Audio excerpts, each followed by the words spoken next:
sekali lagi shalom. Berikan dulu kemuliaan bagi Tuhan. Berikan tepuk tangan yang meriah untuk Tuhan. Haleluya. Haleluya, haleluya. Semua karena anugerahnya. Sebagaimana Tuhan lahir ke dunia sehingga dia boleh mati dan bangkit kembali dan naik ke surga, di mana kita pada saat ini hanya ditemani, dipenuhi, dikuasai oleh Roh Kudus yang Ia berikan bagi setiap kita yang percaya. Amin. Haleluya. Mana pada hari ini adalah hari Pentakosta, Roh Kudus dicurahkan bagi setiap umatnya. Itulah Roh Kudus yang menyertai kita, yang menolong kita, dan Dialah yang mengajar-ajari kita dan memberikan hikmat bagi kita untuk kita boleh senantiasa dekat dengan Tuhan, berjalan di dalamnya Tuhan, dan mengerti segala rencana Tuhan. Haleluya. Mari saudara, kami undang kita tunduk kepala. Silakan saudara berdoa pada pagi hari ini. Nyatakan segala kerinduanmu kepada Tuhan. Apa yang ingin Tuhan lakukan bagimu. Haleluya Yesus. Haleluya.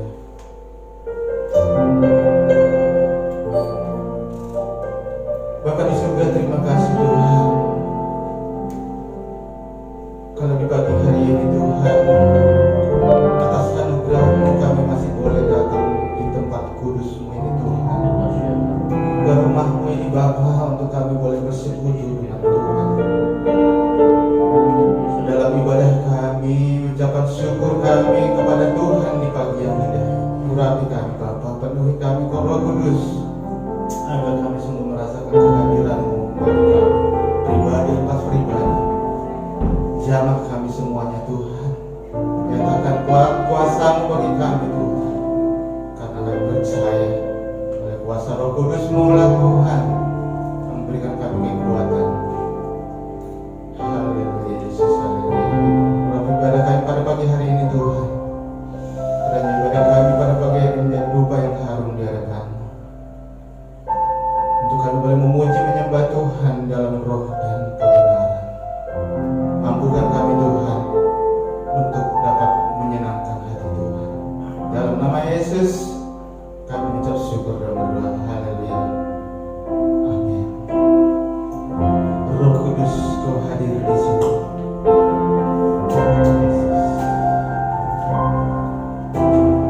Roh Kudus, Kau hadir di sini. Roh Kudus mengasihimu.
Kuasa Roh Kuduslah yang menguasai hati dan pikiran kita.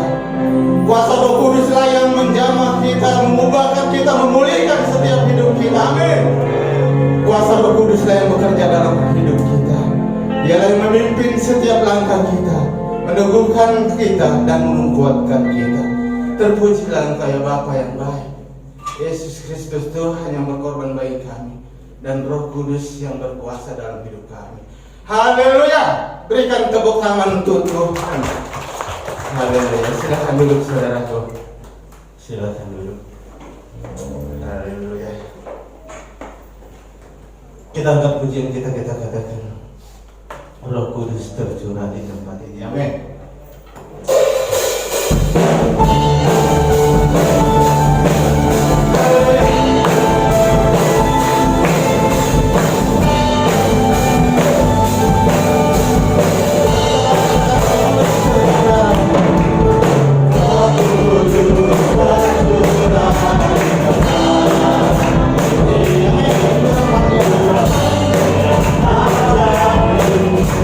Holy God, my God.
kuasanya nyata di dalam setiap kehidupan kita. Amin. Mari silakan bangkit berdiri saudara, karena gerakan Allah ada di tempat ini. Gerakan Allah, gerakan Kudus, demi berdimana dan dibagi Allah. Haleluya.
Terpujilah Tuhan yang datang dalam nama Yesus.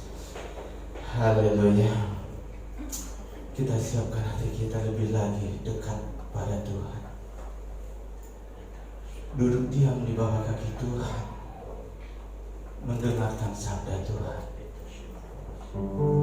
Karena Roh Kuduslah yang manis datang atas kita semuanya, datang memenuhi kita, datang mengurapi kita, bahkan menyegarkan jiwa kita. Mari kita buka hati kita lebar-lebar, karena Roh Kudus masuk ke dalam kita dan Dia bersemayam dan tinggal di sana. Dia yang mengajar-ajari kita, Dia yang memberikan hikmat bagi kita. Roh Kudus yang manis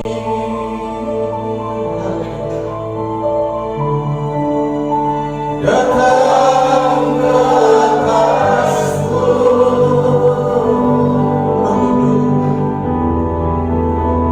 Roh Kudus yang manis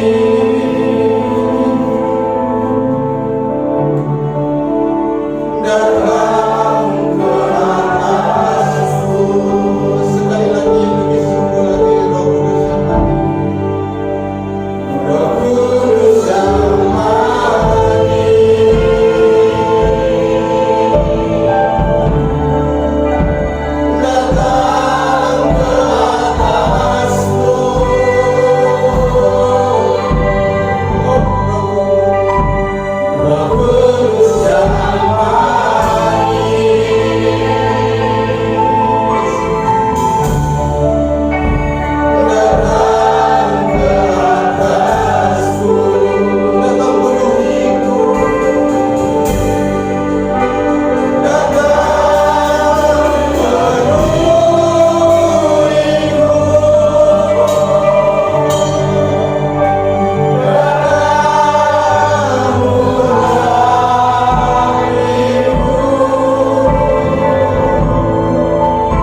Siapkan hati kami untuk mendengar firman-Mu ya Roh Kudus. Firman menjadi hidup, bermakna dalam hidup kami. Urapi hamba-Mu, jadikan hamba-Mu berkat. Dalam nama Yesus kami berdoa. Amin.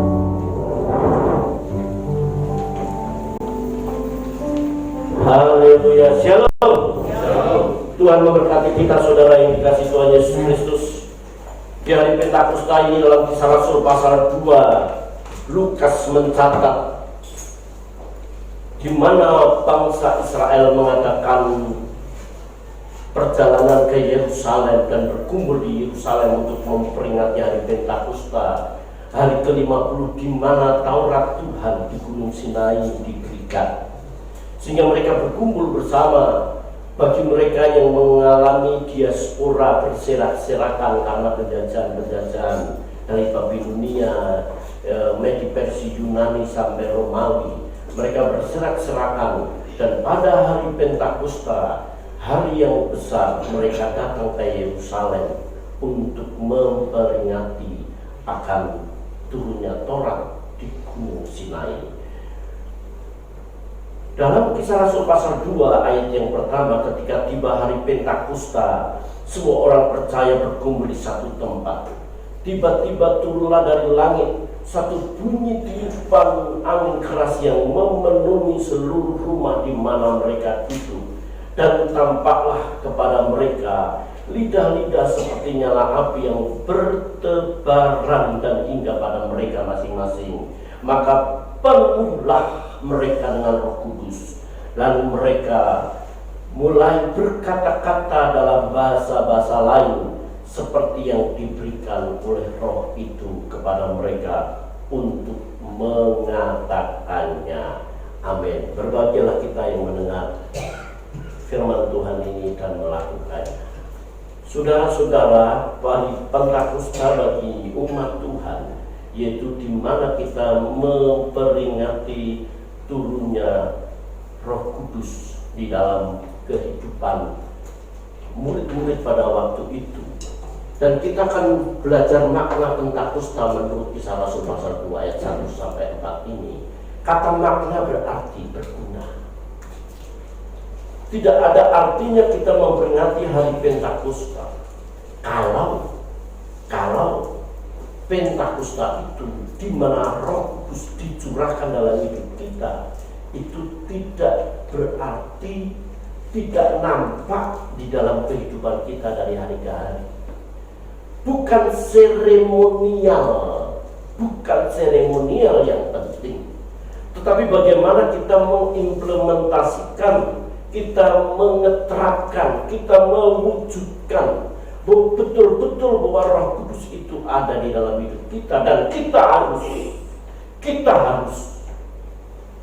harus menunjukkan bahwa pribadi kita di dalam hati kita itu ada Roh Kudus. Allah berperan, Roh Kudus berperan berarti Allah berpribadi. Allah berpikir, Roh Kudus berpikir, memiliki kehendak, memiliki pikiran, memiliki kemauan. Roh Kudus bisa mengatur, Roh Kudus bisa memimpin. Anak-anak Tuhan dipimpin oleh Roh Allah.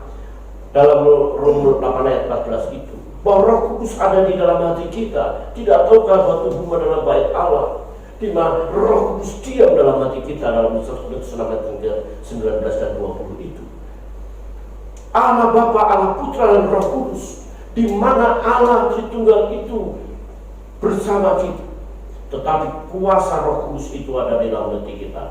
Ada power dalam hidup kita. Sehingga Alkitab berkata bahwa kuasa yang ada di dalam kamu lebih besar daripada kuasa yang ada di dalam dunia ini. Kuasa yang diberikan itu bukan kuasa yang memberikan ketakutan, tetapi kuasa yang memberikan keberanian. Roh Kudus itu ada di dalam hati kita, memberikan power, memberikan kekuatan. Dikatakan bahwa kalau Kisah Rasul 1:8, kamu akan menerima lambanotik, menerima untuk diri kita, menerima kuasa, dunamus, power of spirit, kuasa yang meledakkan, kuasa yang menghancurkan, kuasa menjadi dinamisator yang membuat kehidupan rohani kita terus menerus. Dan itulah peran dari Roh Kudus. Saudara-saudaraku yang dikasih Tuhan, kita akan belajar peran Roh Kudus. Yang pertama, bahwa Roh Kudus itu memberikan akan persatuan dan kesatuan. Ya, persatuan. Jauh berbeda dengan yang terjadi dalam Kejadian pasal yang ke-11, di mana mereka mendirikan menara Babel. Tetapi karena mereka mendirikan dengan sebuah kesatuan, dan kesatuan itu power yang dikatakan oleh Pak Franyanto minggu yang lalu. Kalau ada power, ada kekuatan, ada kesatuan, apapun yang dikerjakan, kata Tuhan, tidak ada yang tidak terjadi, semua akan terjadi. Why? Karena ada yang namanya sebuah kesatuan. Karena kesatuan itu memiliki motivasi untuk meninggikan diri, untuk menyembah Raja Babel itu. Bab itu sebenarnya gerbang, L itu Allah, gerbang Allah. Pada masa Nimrod itu, saudara-saudara, untuk penyembahan berhala menurut Babel pada waktu itu, pada masa Babel itu, makanya Allah turun dan mengacau bahasa mereka, sehingga mereka terserak-serak di seluruh muka bumi ini. Dan pada hari Pentakosta itu, Roh Kudus menyatukan, Roh Kudus membuat mereka menjadi satu. Oleh sebab itu, saudara yang dikasih Tuhan Yesus Kristus, mari kita menyadari bahwa sesungguhnya Roh Kudus itu yang memberikan sebuah persatuan.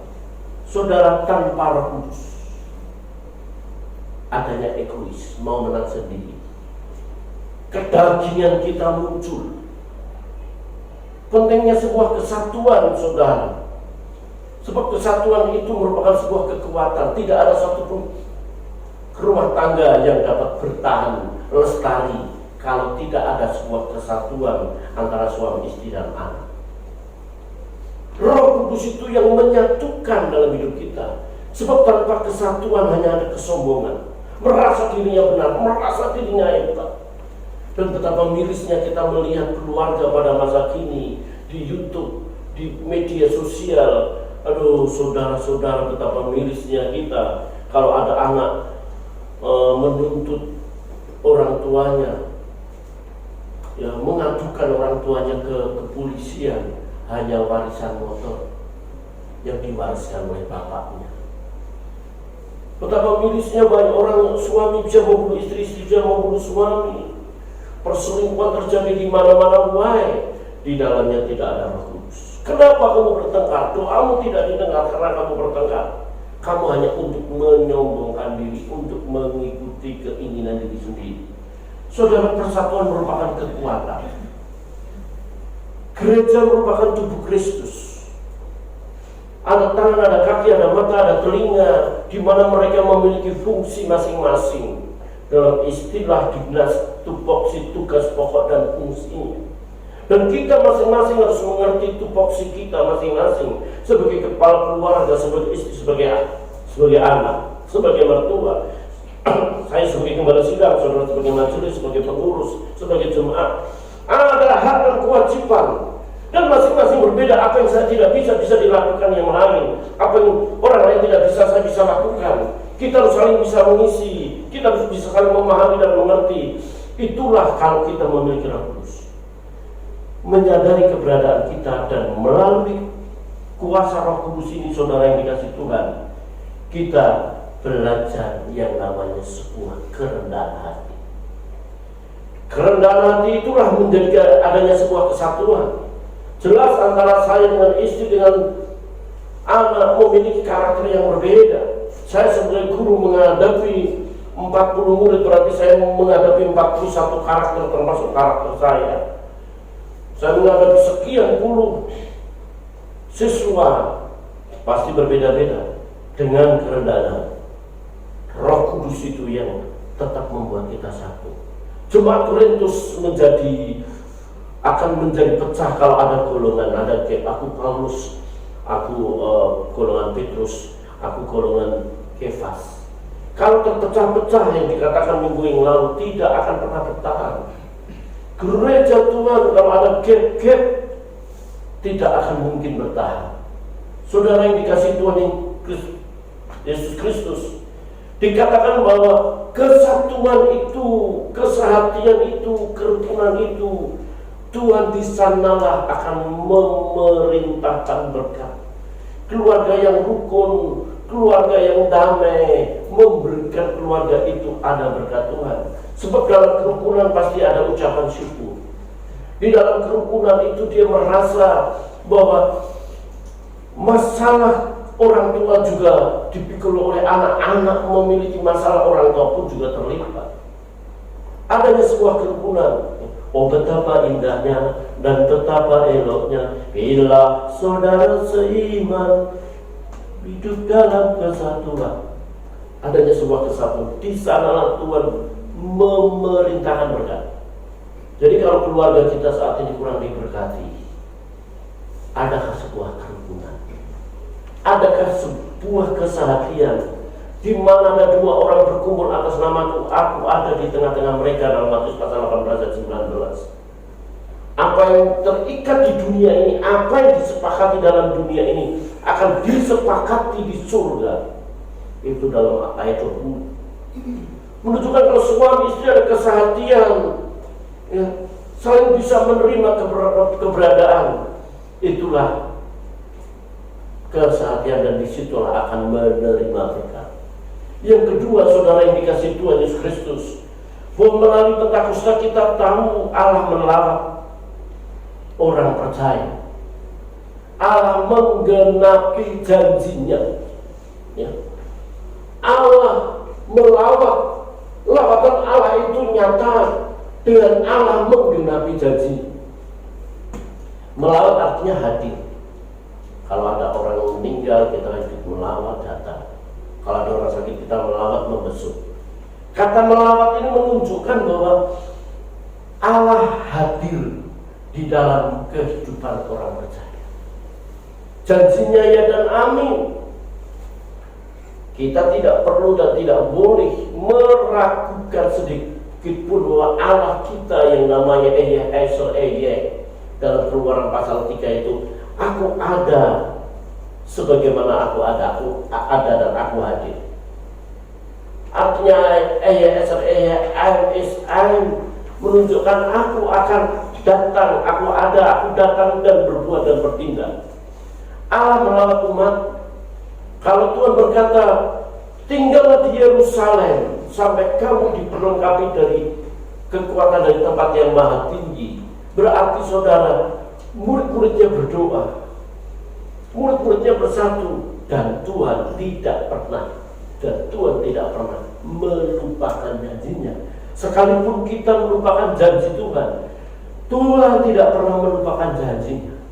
Tuhan senang menggenapi janjinya dengan mencurahkan Roh Kudus. Tetapi penggenapan janji Tuhan itu kehendak Tuhan. Tiba-tiba turun laut dari langit seperti bunyi tiupan angin keras, suddenly turun tiba-tiba. Kita tidak bisa memprediksi kapan Tuhan memberkati kita, kapan Tuhan membuat kita bisa kaya atau cukup, kapan saya dapat pekerjaan, kapan saya punya rumah, kapan saya punya mobil. Kita tidak bisa mendikte Tuhan dalam doa-doa kita, tetapi tiba-tiba turunlah. Itu menunjukkan perbuatan Allah yang menggenapi janji. Saudara tidak perlu pusing dengan kehidupan ini. Jangan seperti murid-muridnya ketika dalam Kisah Rasul pasal 1 ayat yang ke-7. Tuhan, maukah kamu sekarang engkau memulihkan kerajaan bagi Israel, yaitu Israel Raya, di masa pemerintahan Raja Salomo dan Daud. Israel Raya, sebab setelah Salomo kan pecah menjadi Israel Utara dan Selatan. Ya, itu yang dinanti-nantikan Israel Raya. Di balik kalimat itu ada ingin supaya dia punya jabatan, ingin supaya dia punya kekayaan. Tuhan berkata, kamu tidak perlu tahu waktu yang telah ditentukan Bapa menurut kuasanya. Kausa, haknya prerogatif Tuhan yang saya katakan dulu. Ya, Tuhan mau dan Tuhan cancel, membatalkan berkat itu kehendak Tuhan, bukan kita. Inilah yang membuat kita itu berbeda dengan orang dunia. Kalau orang dunia memaksa Tuhan, orang yang pergi ke dukun, dia memaksa dukun supaya dia kaya. Tetapi kita diajar Tuhan dalam doa Bapa kami, jadilah kehendak-Mu. Allah melawat kita. Kalau saat ini kita dalam keadaan pahit, kita dalam keadaan kurang, kita dalam keadaan sedih, ekonomi kita gunjang ganjing bahasa Jawanya, dalam berantakan ekonomi kita, sabar. Allah tidak tutup mata. Pemazmur mengatakan bahwa Allah tidak pernah tidur. Allah itu menjaga. Allah itu senantiasa melawat kita. Dan betapa sering kita menuduh Tuhan tidak adil. Sebab realitas kebenaran dan keadaan kita berbeda. Setiap hari kita nyanyi kiranya na na na ni na na na na na na na na na ni na ni na. Kiranya Engkau memberkati aku berlimpah-limpah. Ada gereja-gereja tertentu tidak mau menyanyikan lagu itu. Sebab lagu itu menilai bukan. Saudara-saudara, nyanyinya lagu itu tapi kenyataan kita. Ya, udah utang banyak, utang mesti harus dibayar. Dan saya berdoa bagi jemaat supaya saudara hidup dan keberkatan. Ada orang-orang yang dikejar-kejar di kolektor, namanya dipermalukan di Facebook. Sesulit-sulitnya kita hindari, saudara. Cukupkanlah dirimu dengan apa yang ada padamu dalam Ibrani pasal 13. Kalau kita tidak merasa cukup, saudara, yang penting kita punya uang, terus bisa menghalalkan segala cara. Jangan disalahin Tuhan. Allah melawat kita sekalian. Sabar tunggu, Allah tetap memberkati kita dan Tuhan tidak pernah mempermalukan kita. Yang ketiga, saudara, manifestasi roh itu nyata. Mereka berbahasa roh. Itu berbahasa roh itu glosolalia. Ya. Bahasa roh itu ada dua. Ada bahasa roh yang tidak dapat dimengerti. Ya, itu 1 Korintus pasal 14. Barang siapa berdoa dalam bahasa roh, dia berkata-kata kepada Allah. Dia sendiri tidak tahu, iblis tidak tahu. Ada waktunya, kata Paulus, aku berkata-kata dalam bahasa roh, aku juga berkata-kata dengan akal budi. Kalau saya berdoa dalam bahasa roh, saya dikuatkan, saya diteguhkan. Saya tidak tahu apa yang saya katakan dalam Roma pasal 8 ayat yang 29. Roh Kudus itu yang meminta kepada Bapa. Itu Roh Kudus, dan saya berharap, saya tahu, saya percaya bahwa glosolalia bahasa roh itu bisa diberikan kepada saudara. Ya, tetapi tidak boleh dibuat-buat. Itu perlu pergumulan, itu perlu doa sungguh. Tapi ada bahasa roh yang dimengerti. Murid-murid yang menyampaikan berita itu ada. Nanti kalau saudara baca sampai akhir, saudara, karena waktu kita, kalau kita baca semuanya waktu saya habis. Ada media Mesopotamia, Elam, Kapadokia, Pontus, Phrygia. Ada orang-orang Arab yang mendengar berita kebenaran firman itu dari Petrus, Yohanes, ya, Yakobus, Andreas, Yudas yang bukan Yudas Iskariot. Mereka berkata-kata 120 orang itu dalam bahasa-bahasa mereka. Mereka tercengang-cengang. Mereka mendengar akan berita itu. Saudara, bahwa lawatan itu Allah itu nyata. Dapat dilihat, dapat dirasakan, dapat dimengerti. Saudara mengatakan Allah itu ada dalam hidup saya. Tapi hidup saudara kering, kosong, tidak ada damai, tidak ada ketenangan, ada emosional, yang temperamental, perkataan nadanya selalu tinggi, tidak bisa lemah lembut. Allah itu ada dan nyata. Kita harus menunjukkan bahwa Allah ada di dalam diriku. Kalau hanya sebatas aku percaya kepada Tuhan, itu semua orang bisa. Tapi apakah aku bisa dipercaya Tuhan untuk mengemban firman Tuhan? Saudara, bukan Tuhan untuk kita, tetapi kita untuk Tuhan. Kalau kita makan untuk tubuh ini, bukan kita hidup untuk makan. Demikian juga bukan Tuhan untuk kita, tetapi kita untuk Tuhan. Hidup kita nyata. Oh itu ya orang Kristen, cara berpakaian, ya, cara bicara. Orang mendetek, orang melihat. Kita nggak usah berkata, oh saya begitu. Kalau saya berkata kepada jemaat, saudara saya orang Solo, saya kalian naik motor pelan, bagi saya pelan. Ya, bagi Pak Asiulan, Pak Pendeta saya jadi Roxy apa? Wah, kalau naik, bus cepat, ya. Pendetanya bilang, orang lain melihat. Ya. Pak Petrus melihat Pak Pendeta itu lambat naik motor, lambatnya 60. Orang memberikan penilaian. Ya. Kalau dulu naik mobil, bus saya udah nyampe, bilang Pak Pendeta, itu dulu. Ya saudara ya, itu dulu saudara ya. Sekarang udah pelan, saya usahakan pelan saudara ya. Paling kencang 60 ya. Paling kencang itu ya. Karena juga saya 90, gitu pernah saudara ya. Tapi udah itu masa-masa lalu ya. Walaupun sekarang masih muda juga saudara ya. Jadi kalau saya melihat naik motor itu, masa bilang dia, Pendeta ya. Satu kali ada anak muda, push nyalip saya salib, tahunya Mas Abi. Itu berapa kali saya berhasil. Pagi-pagi, push, buat gitu. Lalu Pak Pendeta, waduh saya malah ada saudara. Saya nggak perlu ngomong, tapi orang lain memberi apa saudara? Penilaian, ya. Entah di-delete ya Mas ya, itu ya. Waktu saya bisa di sini 20 menit. Harus real, orang bisa lihat kita itu anak-anak Tuhan. Dan saudara-saudara, hidup ini lawatan Allah itu menjadi berkat. Hidup yang menjadi berkat bagi orang lain. Ya.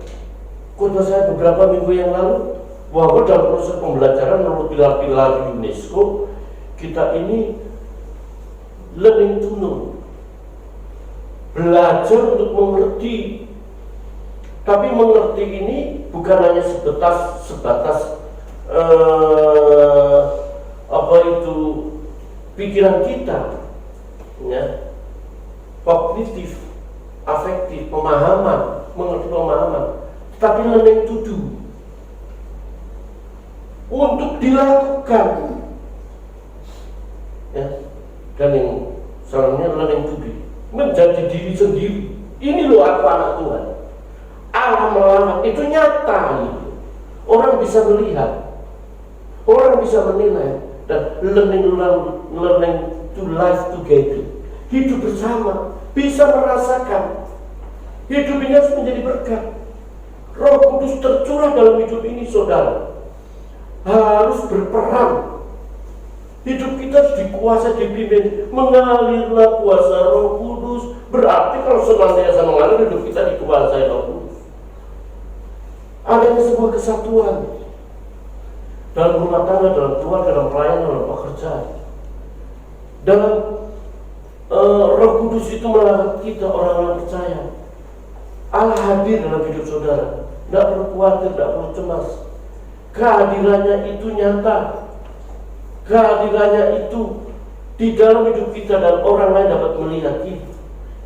Kalau Allah hadir dalam hidup kita, kita menjadi berkat bagi orang-orang di sekitar kita. Amin. Mari kita balik berdiri.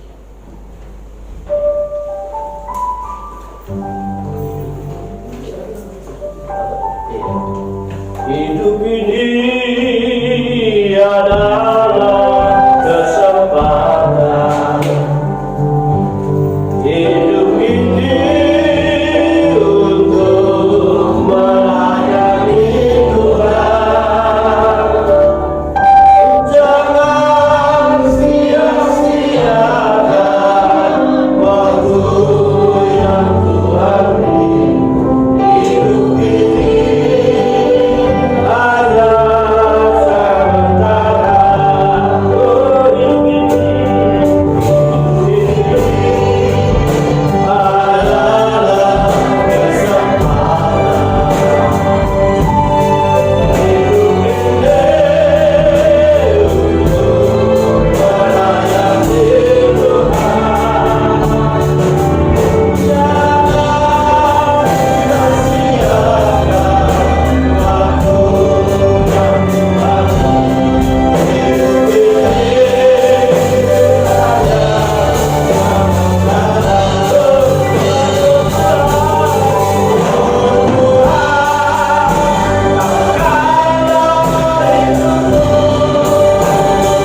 persatuan.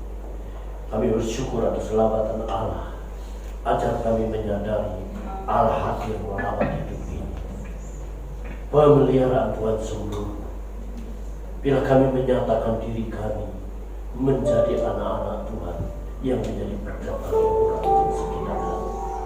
Berkati seluruh umat-Mu, hamba tidak tahu kesulitan dan masalah mereka. Tuhan berikan jalan keluar. Yang sakit Tuhan beri kesembuhan. Bagi yang isolasi mandiri Tuhan, bila semakin hari semakin pulih dan sehat. Bapa, terima kasih. Kami berdoa bagi jemaat yang belum mendapat pekerjaan, Tuhan akan memberikan pekerjaan. Anak-anak kuliah yang akan menghadapi ujian akhir semester juga Tuhan menyertai dan menolong. Anak-anak yang kelas 6, kelas 3 SMP, SMU yang sudah menghadapi ujian, bila mereka lulus dengan nilai yang memuaskan dan dapat melanjutkan sekolah dan kuliah. Tuhan, kami menyerahkan, cukupi apa yang mereka butuhkan. Bapak, terima kasih. Kami bersyukur kalau di lingkungan ini RT baru terpilih. Bila kami boleh dapat bekerja sama, kami bukan sebatas eksis. Kami bertumbuh dan bertambah-tambah baik kuantitas maupun kualitas maupun individu. Nanti RW di lingkungan kami sampai presiden kami Bapak Insinyur Joko Widodo. Tuhan berikan hikmat untuk mengatur negeri sehingga keamanan dan ketentramannya terwujudlah nama. Sebelum jemaat Tuhan pulang, jemaat Tuhan akan memberikan persembahan bagi. Bila jemaat Tuhan memberi dengan sukacita, bukan dengan hati yang terbakar. Allah mengasihi orang-orang yang memberi dengan sukacita. Jemaat Tuhan semakin diberkati Tuhan dan menjadi berkat. Nama Tuhan dimuliakan. Bimbing perjalanan kami pulang sampai ke rumah dengan selamat, dan sekiranya hamba-hamba-Mu juga melanjutkan pelayanan, juga Tuhan menyertai dan memberkati. Di hari Pentakustanya, terpujilah nama-Mu. Saudara arahkan mata timur dan pulanglah dengan berkat Tuhan. Kiranya damai dan sejahtera daripada Allah Bapa, kasih setia dari Yesus Kristus Tuhan dan persekutuan Roh Kudus menyertai saudara sekarang sampai Maranatha.